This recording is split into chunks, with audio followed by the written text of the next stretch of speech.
Welcome to the third episode of the LDS MissionCast. I'm your host, Nick Galletti, and later we'll have an interview by co-host Kelsey Edwards, who interviews her mother, who is a clinical social worker. They introduce some great information that's something I wish I knew about when I served my mission. These are topics relating to mental health, and those particularly related to or connected to missionaries, or the ones that they experience more often. And after that, I interview a young man by the name of Tanner Bennett, who shares his unique story in preparing to serve a mission, as well as the special audio from that moment when he opened his mission call. It's really a heartwarming story of humility and sacrifice, and you want to stay tuned for that. Also, we challenged our host Kelsey Edwards as part of our weekly Book of Mormon challenge. So we're going to follow up with her on how it was for her to place a Book of Mormon, which honestly is a pretty difficult thing to do when you live in Provo, Utah. So we also learn about who she's going to be challenging for the next week's episode. And speaking of Kelsey Edwards, the music you hear throughout this episode was arranged and performed by Kelsey. Pretty cool, huh? But first, some items of missionary news from around the world. There were some fun stories this last week, one of which was the story of an LDS climber who recovered from a 100-foot fall and is now preparing to serve a mission. It's a story of a young man whose name is Brig Murdoch. He told the local St. George newspaper that this fall that he had while he was mountain climbing was life-changing but inspiring for him. And it's really, we hope to be able to get him out. I don't know if anybody knows him out there in our audience and can help hook us up with him, but we'd love to have an opportunity to interview him and hear his story. We have a posting of this on our Facebook page, so if you want the link to it, go to the Facebook page for LDS MissionCast. But it's a truly incredible story about how he was able to recover from a 100-foot fall. That's a big deal, and how that has impacted him going on his mission.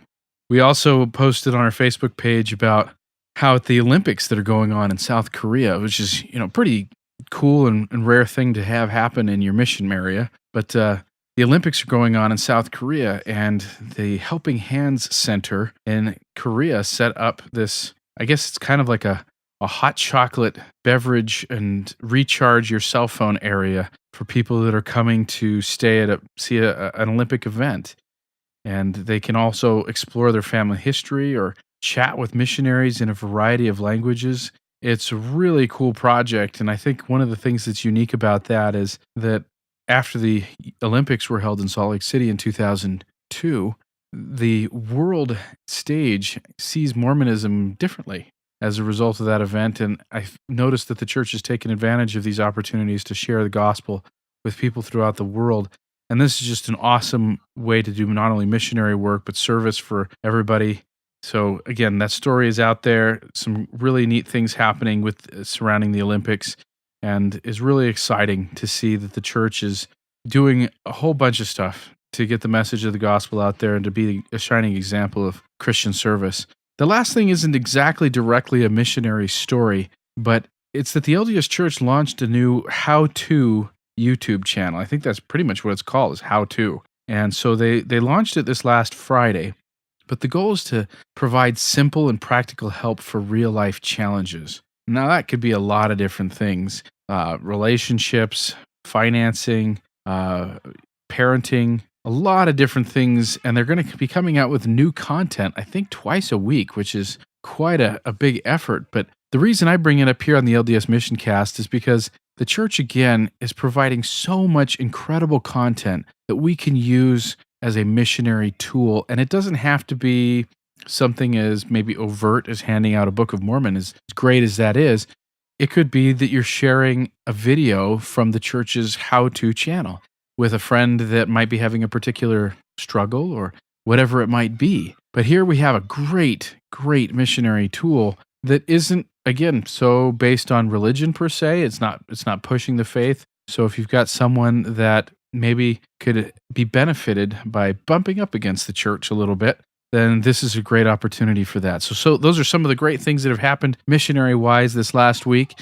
Make sure to stay connected to our Facebook page, as that is kind of the main source right now for some great and updated news stories and things that are happening from around the world in missionary work.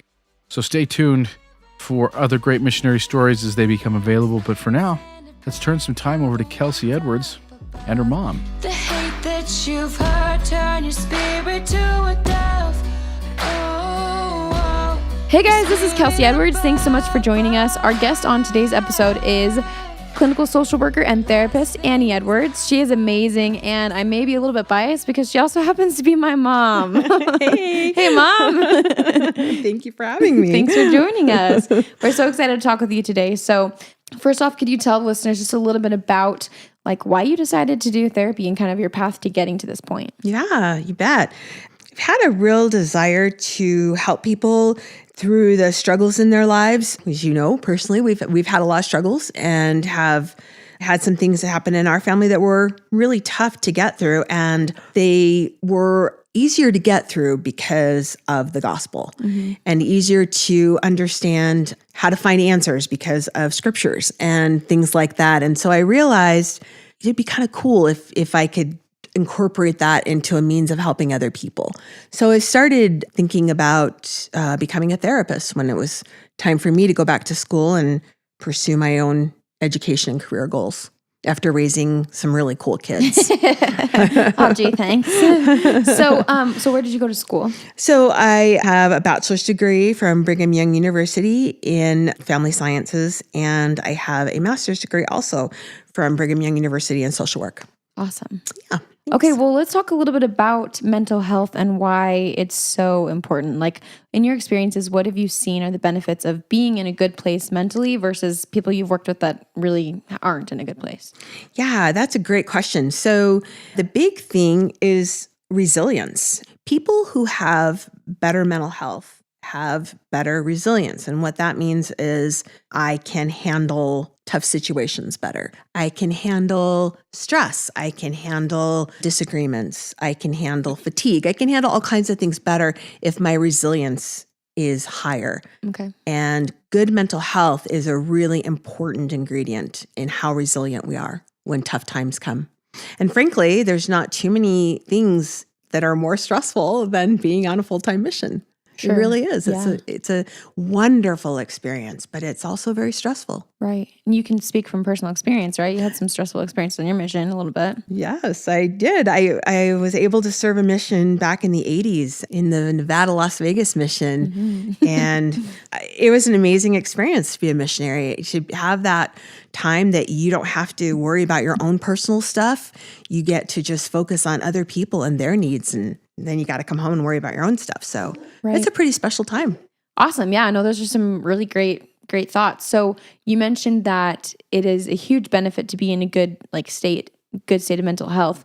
So what are some things that missionaries can do to practice good mental health, I guess? That's a really good question. One of the big things that we see, so obviously we're looking at teenagers because missionaries are going out at 18, 19. We're seeing an increase in anxiety in teenagers. There's a lot of reasons, or the research points to a lot of different reasons, whether it's social media, whether it's the use of cell phones constantly. There's just a lot of factors right now that lead to high levels of anxiety in adolescents. That can also carry over into the mission. So those are things really important to have in check. And when you notice as a missionary that you're feeling anxious, it's really important to get the help that you need, whether that's in the form of medication or whether that's in the form of talking to somebody that understands anxiety and how to treat it, because we don't want it to be a crippling thing that stops people from this experience. That being said, one thing that helps, or a lot of things that help, there's things that younger people don't tend to do, which is getting good sleep, eating well, right, having positive relationships in your life, and being able to communicate well. Those are all things that contribute to having lower levels of anxiety and lower levels of depression. Depression is also a real struggle when you're in a missionary. What are some things that you think missionaries can do, maybe some signs they can kind of be looking for if maybe themselves are struggling or if maybe they have a companion that's struggling? What are some things that they can be aware of or looking for? That's a really good question. Because a mission is so hard, it's physically demanding. It's emotionally demanding. There's a lot of rejection involved. You put your heart and soul out there and you're teaching someone, and then the next time you come to the door, they won't answer. Right. There's a lot of hard things about it, and that can affect someone's serotonin levels. Serotonin is one of the neuroreceptors that our body makes to keep our brain happy. So if you notice that either you or your companion might be feeling uptight and irritable, that's something to pay attention to, especially if those symptoms last more than just a couple days. We all have bad days. We all have, I'm feeling a little cranky, or I'm feeling a little bit blue. But when those things last more than a couple days or more than a couple weeks, we want to look at that a little more seriously. So for depression, some signs we look at is excessive tiredness. Maybe I'm wanting to sleep too much, or maybe I'm not sleeping very well at all, and I'm awake a lot. And that can be hard. You've got a companion who feels like, man, my companion won't get out of bed. And there's a tendency to maybe think, oh, he's just lazy, but it might be depression. One thing that's a little bit interesting about depression is that it tends to manifest itself in males more as anger, and it tends to manifest itself in females more as sadness. Okay. That's not 100% across the board. A lot of females will get angry and irritable when they're depressed, and a lot of males will get sad. But by and large, we do see that distinction in the genders. Also, appetite. If you see changes in appetite, we might look at depression. You don't have the interest in activities that you used to have, or the things that make you laugh don't make you laugh anymore. Those are all some really good signs that depression might be going on. Sometimes it's temporary, but sometimes there is a neurotransmitter, like I mentioned, serotonin or maybe norepinephrine, and then we might need a medication to help the brain process that more correctly. And I mean, I don't know, if a missionary is noticing these things within themselves or within their companion, what are some things that maybe they could do to try to remedy that situation? Just some just suggestions or ideas. Right. Really important would be to talk to the companion. Of course, we want the missionary to talk to the mission president. That's the person who's responsible for every missionary. And then the mission president will assess that and talk to the mental health people that are assigned to their mission and see, do we need counseling? Do we need medication? It's just hard because you don't want to be that missionary that tattles on your companion. So it's good if you can have communication with the companion and just say, hey, elder or sister, I care about you so much, and I seem to notice that things aren't like they used to be, or I'm noticing some signs that something might be wrong. And a big thing that helps with mental health is empathy. Empathy is that thing that says, I know how you feel. I've been there and I get it. And maybe I'm not depressed, but maybe I've had some moments of real sadness. And so I can relate that way. And instead of me judging, I'm saying, I get it, and understanding how you feel. I think that's awesome. I think empathy is a huge thing. It's a very important characteristic, I would say, for missionaries to have, not only with their companions, but with their investigators overall. But I love that, because I think practicing love and understanding and empathy with someone who's struggling or maybe hurting is such a healthy and good way to go about it. It's such a Christ-like way to handle something like this too, because it's easy to get upset and it's easy to get angry, when someone's going through something difficult, but loving them is the most important thing. And it's also important to note too that anxiety and depression, those things are not sins. You know what I mean? They're not a sign of sin. They're not, what is the word? They're not weakness. Yeah, they're not weakness. It's not a sin. It's not a weakness. There's nothing to be ashamed of. There's nothing to be sad about. It's something that is very normal, something that a lot of us struggle with, and I think that so I guess that would be another question is, for missionaries who are noticing these struggles within themselves, what would you say to them if they are feeling kind of shameful about the way that they're feeling, or shameful about getting help, or maybe embarrassed about wanting to reach out for help? Right.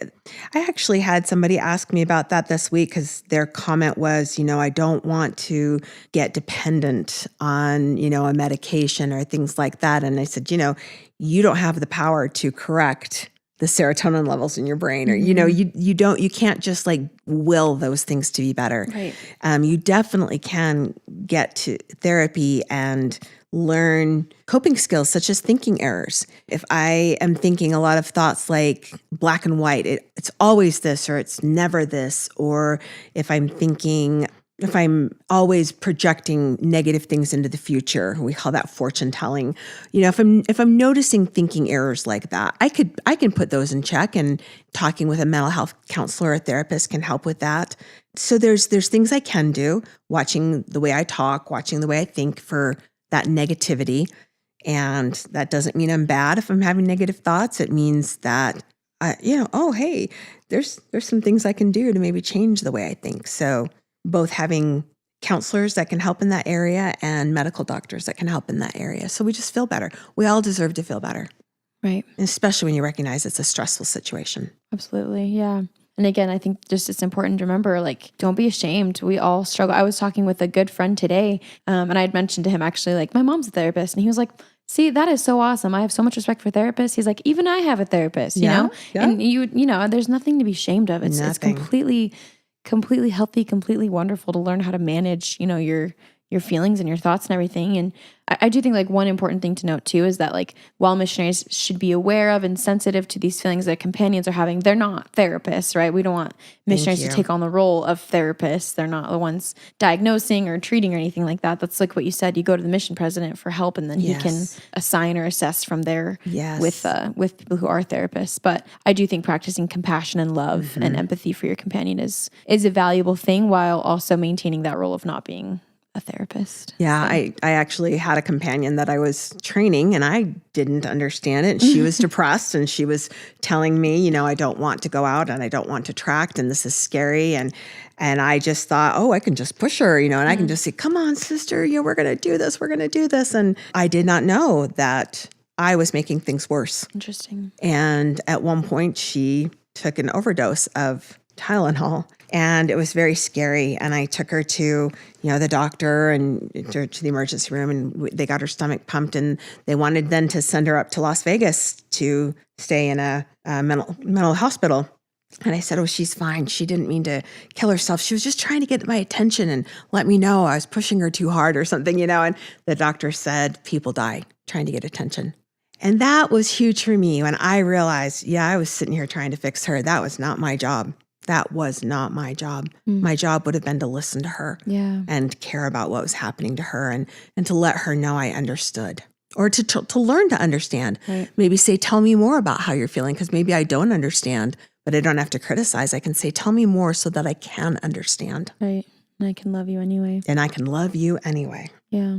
I think that's such a valuable thing. And I remember you've told me that story before about your mission, about your companion. And that's something that's always stuck with me, as, like, people really make kind of rash choices when they need attention, or when they're asking for help and connection. Yeah, that's really what it is. People sometimes make interesting choices when they need help. And so I think it's important to remember, like, those steps of, like, let your mission president know if something's a concern, but, like, mostly just, about love your companion. And do your best to love. Love. The thing that we run into is that a lot of times missionaries will go into the field not knowing that they have issues, for lack of a better word. There may have been things in their childhood that caused them to feel like they weren't important, or their needs weren't met. Some missionaries give everything up to be members of the church.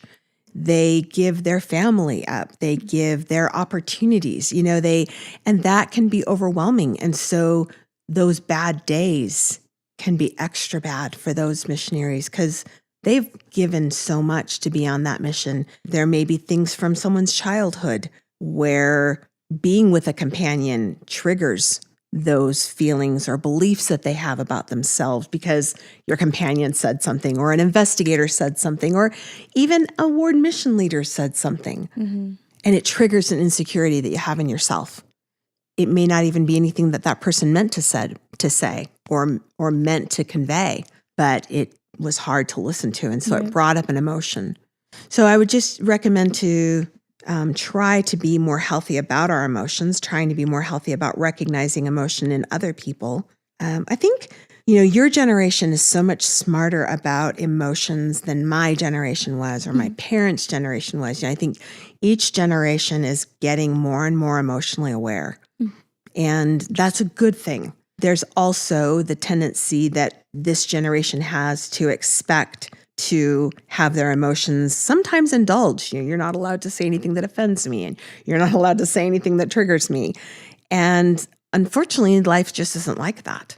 Sometimes we do just have to try to give people the benefit of the doubt, not assume they're meaning to offend us, not assume that we're being judged or being treated badly, just kind of trying to give people the benefit of the doubt sometimes can really be an important tool in your mental health toolbox. I like that. I think that's so super important. I feel like for missionaries, that's important, but for anyone who's listening, that's an important tool, is like to maintain good relationships, to maintain love and positive views of everyone. Just give them the benefit of the doubt as much as possible. Right. Recognize that we're all human. We're all doing our best. We all make mistakes and we all have things to work on, but we can give them the benefit of the doubt. Right. Exactly. You mentioned your missionary or your mental health toolbox, which I think is a really cool little, mental image. It's a really cool mental image. Is there any other tools that you would say would be valuable to have in that mental health toolbox? It does. I don't mean to sound cliche at all, but the truth is when you are in line with the Spirit, there is a happiness that comes with that's like no other happiness. It's this beautiful, beautiful feeling that when you have the Spirit with you and you're doing the things that are in line with your personal morals and values, there's this happiness. However, I think it's really important to understand that just because you're not feeling happy, that doesn't mean you're doing anything wrong. So there's two sides to that coin. The closer I am to the Spirit, and the closer I am to being in line with doing what I know that I feel I should do. Everybody's kind of got their own little moral compass, right? Even though as missionaries, we all work out of the same handbook, but we also have our own moral compass of what's right and what's wrong. And the more I'm in line with that moral compass, and the more I'm in line with my Heavenly Father and trying to be like my Savior and feeling the Holy Ghost in my life, the more I'm going to feel happiness and joy. But the other side of that is don't judge yourself that you're being disobedient just because you don't feel happiness and joy. So it's two sides of looking at that issue. Awesome. Thank you. Yeah. Well, thank you so much for your thoughts and your insights and your feedback. I really appreciate it. Well, thank It's you. a lot of wisdom, and I know I've learned a lot, so hopefully everyone else has too.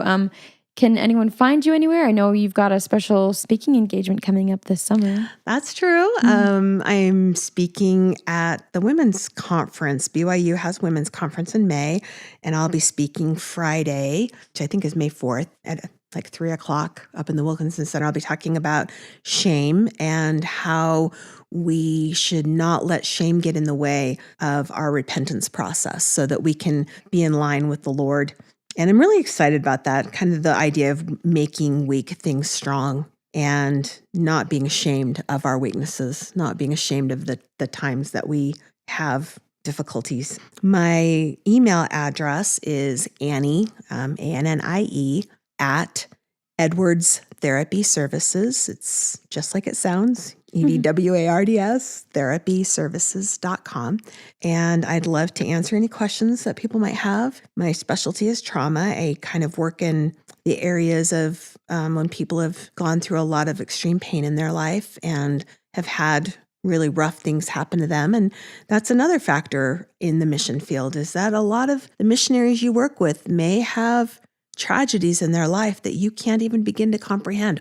Or maybe you are the missionary that had those kinds of tragedies. And I do know that the Lord helps through those things. I've had clients with extreme tragedy in their life talk about the ability that they had to serve the mission and how the Lord helped them through those things. But everywhere you go, you have people that are carrying burdens that you may have no idea about. And again, that kind of goes back to being gentle to each other, being gentle to yourself, being gentle to your companion, treating each other the way the Savior would, and trying to assume, I wish I knew the quote right now, because it's if you assumed that everybody you met is carrying some tremendous burden, you'd be right like 70% of the time or something. It's pretty high.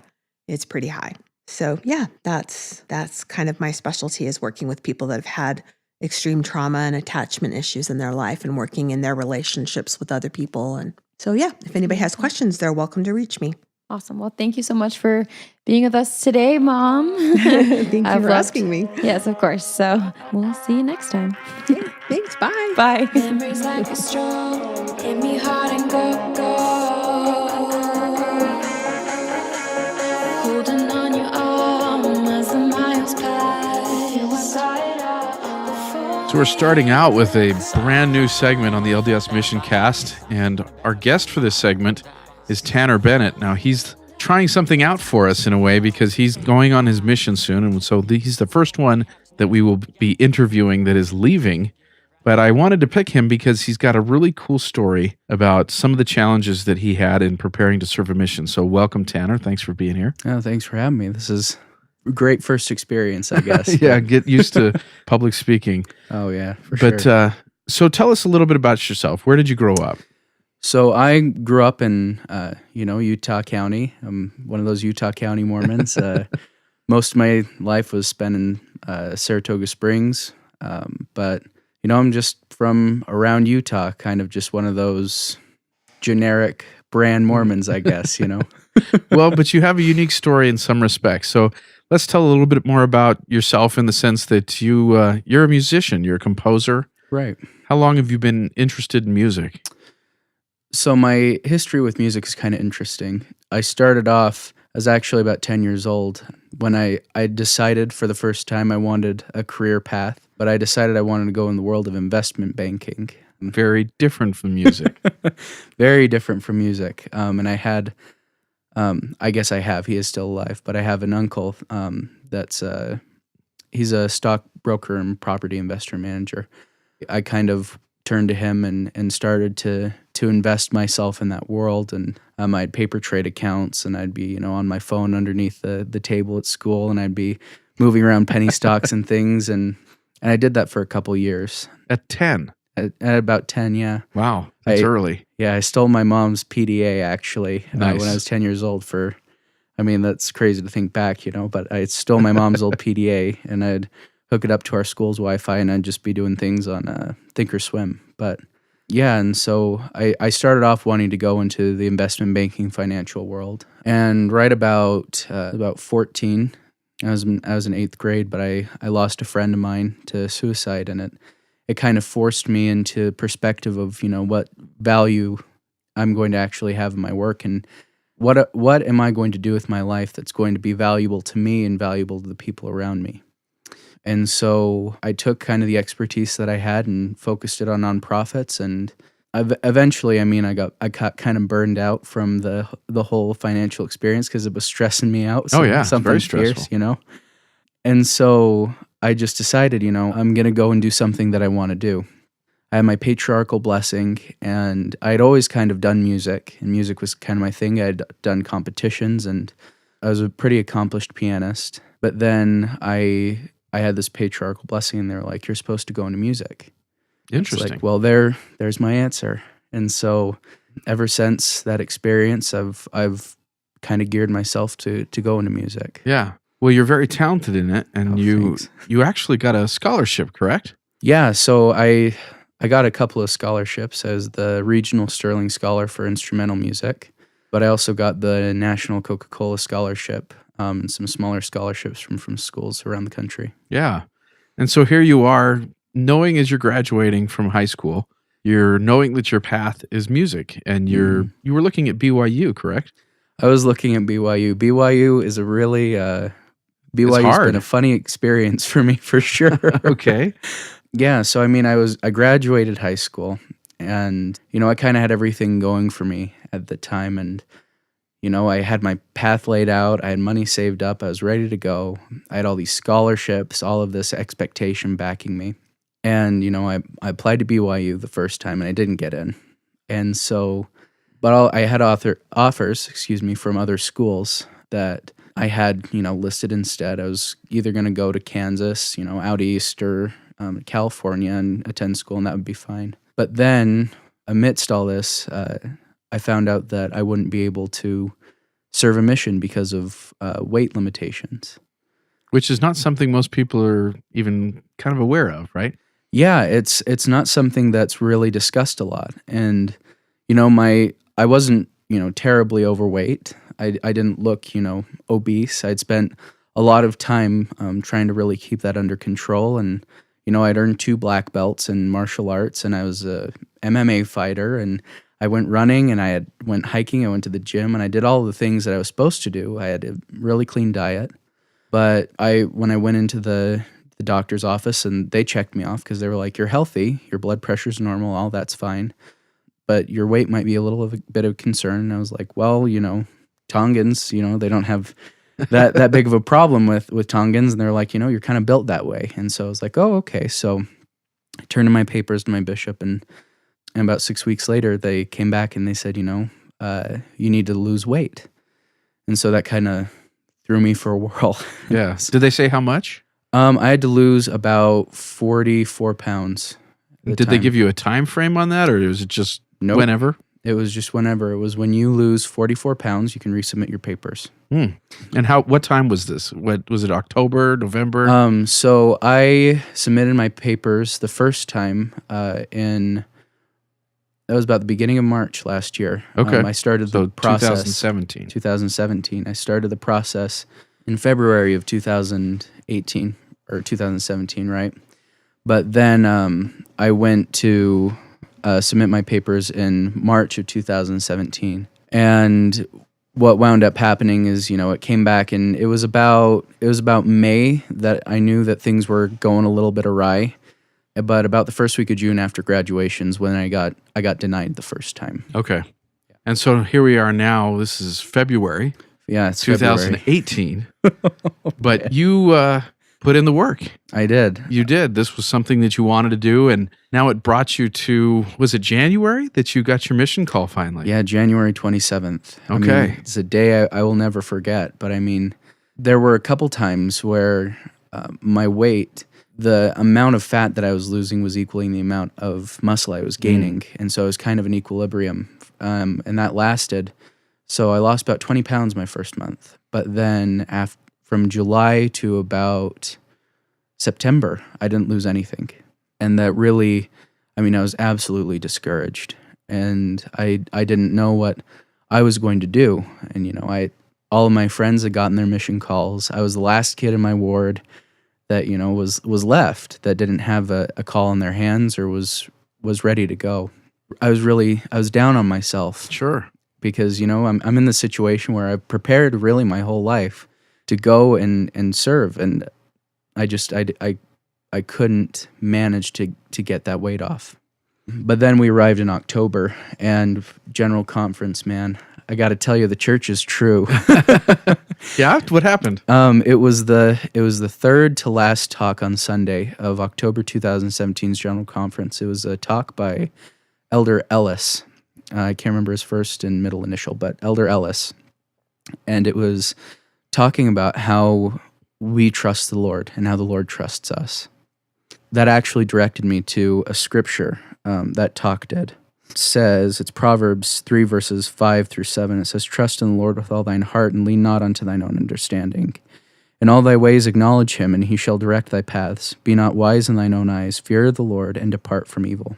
At the time that I received that, and I listened to this whole talk, you should go check it out if you didn't really see it, but he was talking about how the Lord trusts us with so many things, with the priesthood, with temple ordinances, with all of these elements of the gospel and the restoration of the gospel. And he talks about how we in turn are supposed to trust the Lord, and hard things are what teach us how to succeed in this life.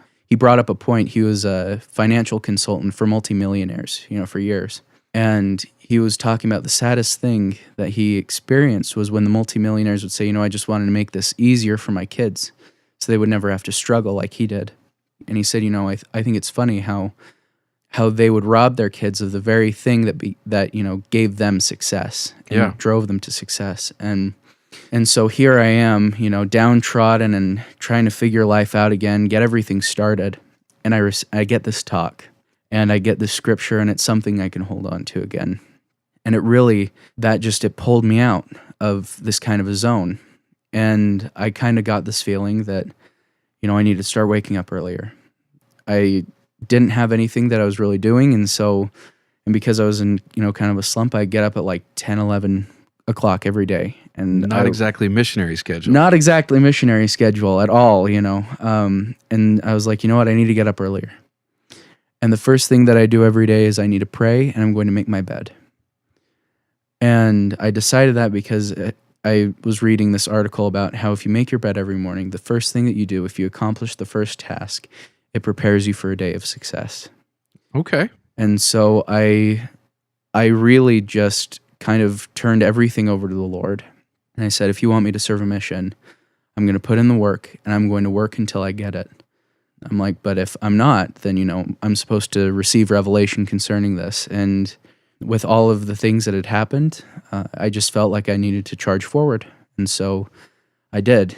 And through December and Thanksgiving, my family will attest. I was a really weird guy that was, only eating the vegetables at Thanksgiving dinner, or I didn't even eat Christmas dinner because it was outside of this weird diet thing that I was doing.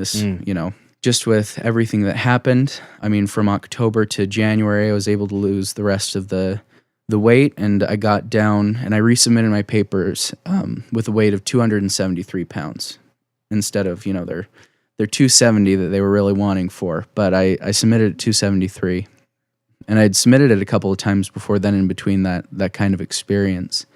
And, each of those times it had been rejected. But I got close one time in September, right before I got really discouraged, and they said, it got to the mission office and I was going to be receiving my call. It came back and it was rejected. But anyways, and so we arrived here in January. I resubmitted my papers Christmas Eve day. It was Sunday, Christmas Eve day. I submitted my papers. Nice. With my stake president, and I waited and waited and waited and waited and just stood by the mailbox, every waking second. And then finally I got my call. I'm going to Taichung, Taiwan, speaking Mandarin. So I want to play the video, at least the audio from the video, because it's one of those things that when you see that people make these videos all the time, right? People showing their calls being opened, but it's one thing to know what you go through to get to the call. Yeah. Some people just don't understand it. So I'm going to play it. Okay. And then we'll get your comment on it. Okay. Drum roll. Okay. Oh my gosh. Okay. Dear Elder Bennett, you are hereby called to serve as a missionary of the Church of Jesus Christ of Latter-day Saints. You are assigned to labor in the Taiwan Taichung mission.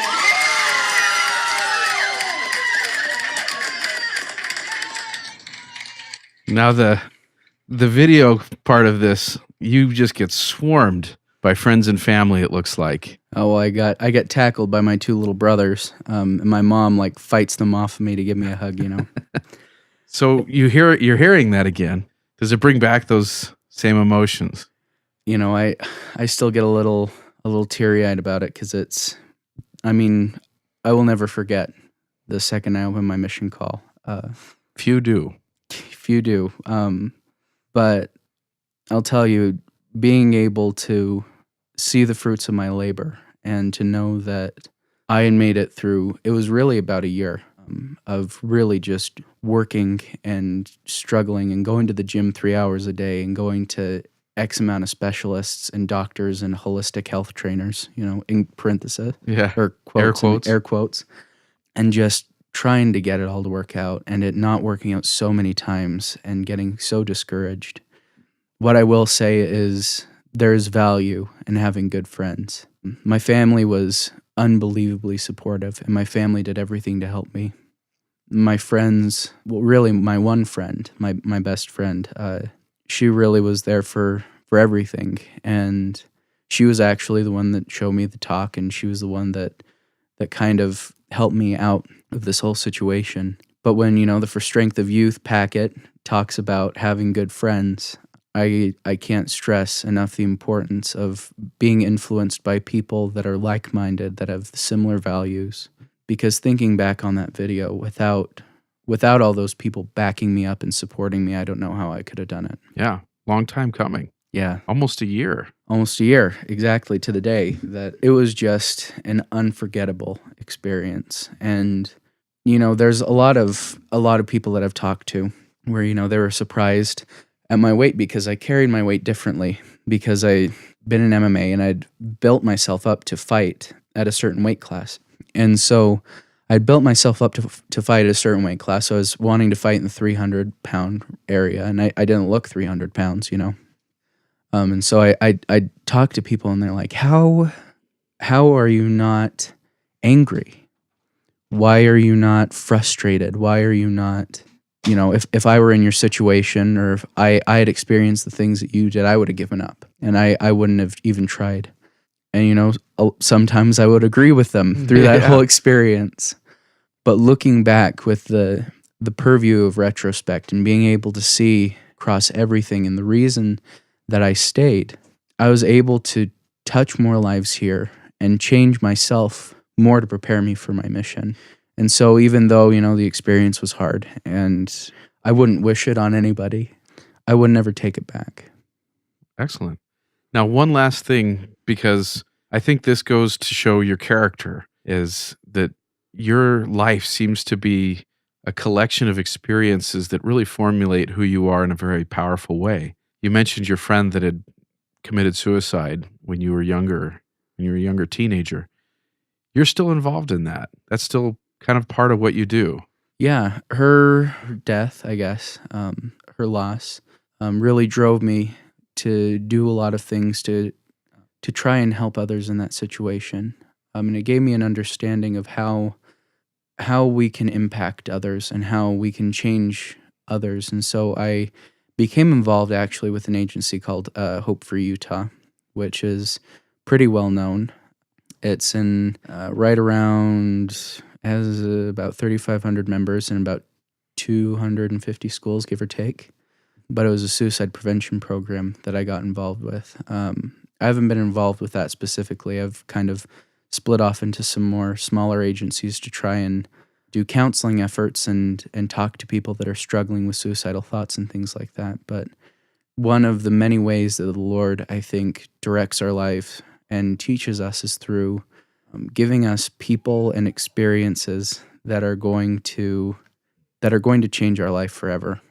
And so, there were things that have happened in my life where, I became burned out with my first option, I guess. Yeah. And then losing several friends actually to suicide, and knowing that really just building a testimony that the Lord has a hand in everything, and we might not understand it, and it might not completely make sense to us, but just trusting Him. Because if there's anything that I have gained from my experiences, is that building trust in the Lord and deciding that everything that you are and everything that you're going to do and all of your efforts you're going to dedicate to Him are what really drive success. Yeah. And it's given me some excellent opportunities as far as music composition. I'm working with people. I reapplied to BYU, so we'll see if we get in this round. But just, He knows everything. And He knows all of the things that we're feeling and all the challenges that we're having. And He will never lead us astray as long as we stay close to Him. Yeah. What an awesome story. Thank you so much for sharing. And I think it's pretty safe to say you're going to be a very powerful missionary. Thank you. I think the people of Taiwan Yeah. are going to really enjoy your company and your spirit. So I wish you the best of luck with that. And I hope you stay in touch with us, and any communications that Tanner sends to us, some updates, we'll post those at our blog at ldsmissioncast.com. But thank you again for coming in, and we wish you the best of luck. It was my pleasure. Thank you.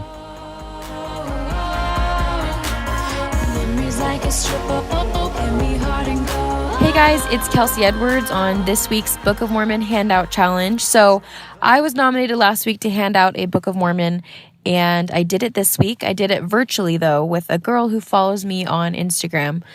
She'd sent me some messages expressing some sadness and feeling like there wasn't a lot of purpose to life.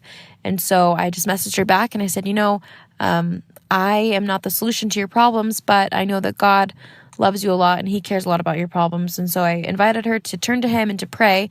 And then I also shared with her a link to the Book of Mormon online. And I said, this is also a book that's helped me a lot when I've been feeling down or when I've been feeling sad. And, maybe it'll help you too. And she really seemed to appreciate it. She responded well. I hope that she'll read it. I'll follow up with her, but it was a really cool experience that reminded me that it doesn't have to be that hard to hand out a copy of the Book of Mormon or to invite someone to read the Book of Mormon. In fact, social media makes it pretty easy. So this was a really neat experience for me, and I just want to invite anyone who's listening to maybe find a way this week that you can invite someone to read the Book of Mormon, whether in person or on social media, because it's not too hard to just send a link and say, hey, this is a book that's helped me. Maybe it'll help you too. It's a pretty no pressure, no stress way to invite someone to read the Book of Mormon. So anyway, I hope you guys will take this challenge, and I will see you on our next podcast. See ya.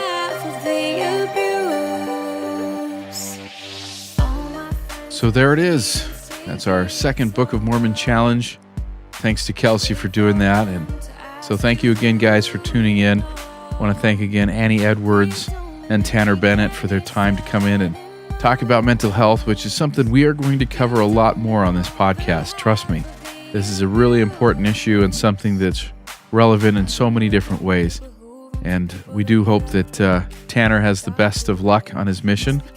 We will bring in other great stories of missionaries that are preparing to leave, and we hope to bring in some that have come home and can share some of their mission experiences as well, because there's so much that we can learn and be inspired by from all these missionary stories. And so thanks again for tuning in, and make sure to tune in every week.